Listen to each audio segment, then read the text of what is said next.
Alma Levinson was born in San Francisco, California in 1897 and was the daughter of a successful dry goods businessman. Levinson earned a bachelor's degree in psychology from the University of California at Berkeley in 1919. Levinson married lawyer Matthew Waroftig in 1933 and had two sons, Albert and Paul.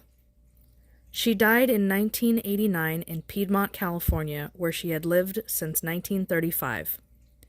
She was one of the original 11 members of Group F-64 and part of the inaugural exhibition at the DeYoung Museum in 1932. That exhibition marked the beginning of the best-known phase of Levinson's career, in which she had solo exhibitions at the San Francisco Museum of Modern Art and the Brooklyn Museum, and even bested the legendary Ansel Adams in a landscape photo contest. Edward Weston had placed first, Levinson second, and Adams fourth. She received a prize of $75.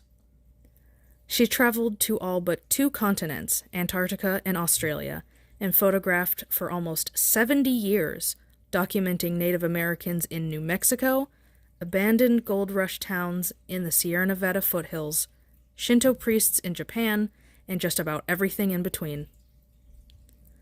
She survived the Great San Francisco earthquake and fire of 1906 and lived long enough to photograph the futuristic Transamerica Pyramid. She began taking pictures with a small Kodak camera after a 7-month European tour.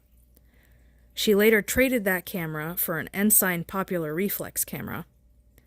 Except for the influence of Weston, and particularly Imogen Cunningham, Levinson was largely self-taught. She learned to develop film and make prints from observing a photo technician at a drugstore and from the information she gathered in magazines such as The Camera and Cameracraft. She was a full-time photographer until she had her sons. Then she considered herself a weekend hobbyist. Even though she had a degree in psychology, she seems to have never used it. In 1930, Levinson met Weston, Ansel Adams, and Imogen Cunningham. That same year was when she began her 30-year photographic exploration of California's Motherlode region. Weston persuaded Levinson to give up her pictorialist style and was later added to the F-64 group exhibition in San Francisco.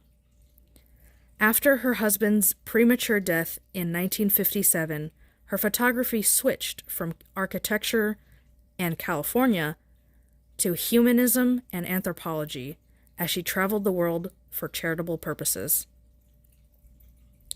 She used an aperture opening of f/64 in order to provide the greatest depth of field, thus allowing for the largest percentage of the picture to be in sharp focus. She used contact printing, a method of making prints by placing photographic paper directly in contact with the negative, instead of using an enlarger to project the negative image onto paper to make her silver gelatin prints. Instead of matte or artist papers, she used glossy papers, as the surfaces of such tended to disperse the contours of objects better than the others.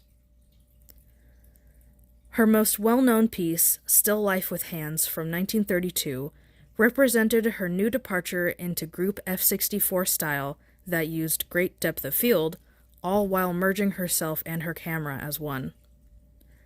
This photograph was taken in the same year she was invited to be in the first F-64 exhibition. While many scholars state that Levinson's work is significant because of her concentration on industrial and architectural subjects in her work, she is also very well known for her intricate and highly detailed flower images.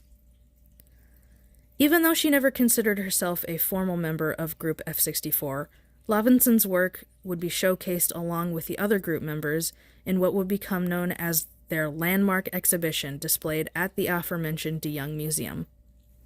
Levinson's work was not only strong in its visuals and themes, but also was an iconic contribution to history made by women during this period.